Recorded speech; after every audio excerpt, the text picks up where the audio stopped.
진실은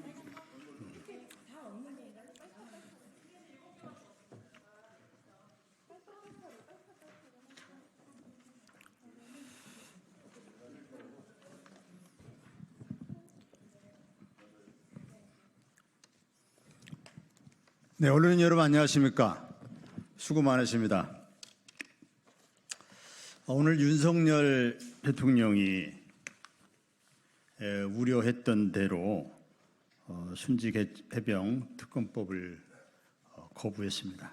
이에 대해서 조국혁신당 강력하게 규탄하기 위해 오늘 이 자리에 섰습니다.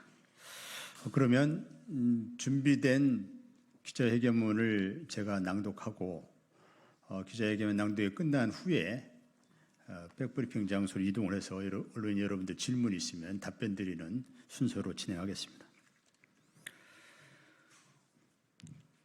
조국혁신당 원내대표 황운하 의원입니다. 먼저 참석하신 우리 조국혁신당 의원님들 제가 소개해 올리겠습니다. 맨 오른쪽부터 서 있는 순서대로 조국혁신당 전 대표 조국 의원님이십니다.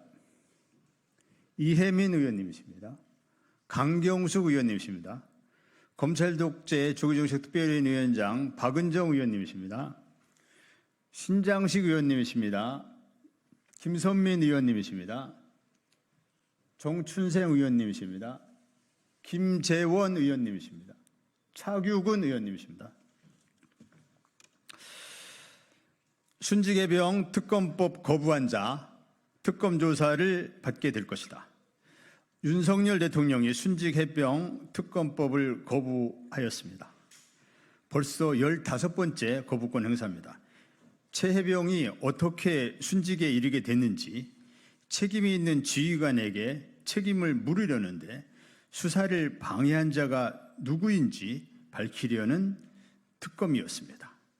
지난 4월 10일 총선 이전부터 줄곧 국민 60% 이상이 찬성한 특검법이었습니다. 윤석열 대통령은 4월 10일 총선에서 심판받고도 아직도 정신을 못 차립니다. 순직해병 특검법에 대한 거부는 민심을 거부하는 것입니다. 대한민국은 민심을 정면으로 거슬러 도전한 대통령을 가만두지 않습니다.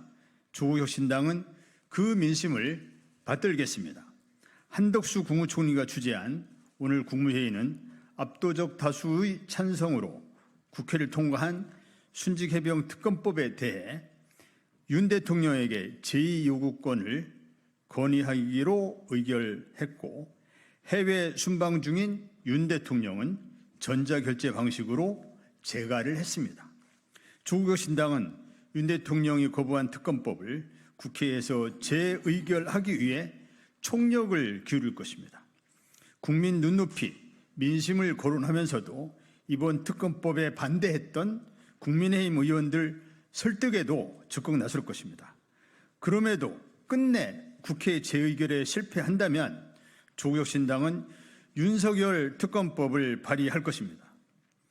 박정훈 전 해병대 수사단장의 재판과 고위공직자범죄수사처 수사에서 쏟아진 수많은 증거와 증언이 윤 대통령을 가리키고 있기 때문입니다. 윤 대통령의 경로로 시작해 윤 대통령이 여기저기 전화할 때마다 대통령실, 국방부, 해병대, 경찰의 핵심 인사들이 벌떼처럼 움직였습니다.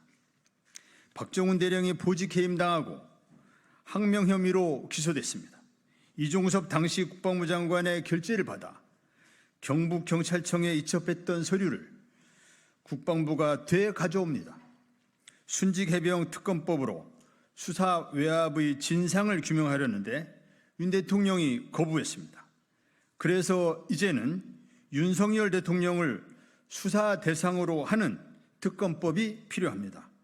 조국혁신당은 대통령 윤석열의 순직해병 수사 방해 및 외압 진상 규명을 위한 특별검사법 가칭입니다.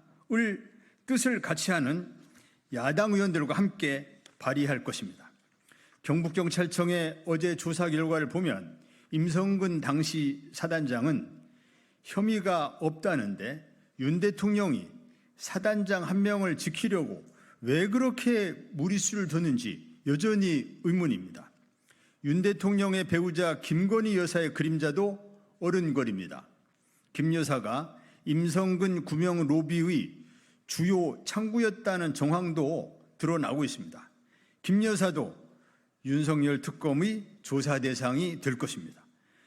조국혁신당은 합니다. 오는 7월 19일 최혜병 순직 1주기를 맞는 날 조국혁신당이 발의한 윤석열 특검법을 대전 현충원 최혜병 묘역에 바치겠습니다. 1년이 다 되어가도록 밝혀지지 않은 최혜병이 순직에 이르게 된 경위와 원인을 낱낱이 밝히겠습니다. 그 과정에 책임이 있는 지휘관의 책임도 묻겠습니다. 지휘관 책임을 물으려는데 수사를 방해한 자, 임성근 구명 로비에 나선 자들 모두 특검 수사를 받고 처벌받게 하겠습니다. 2024년 7월 9일 조국혁신당 의원 일동 이상입니다. 수고했습니다.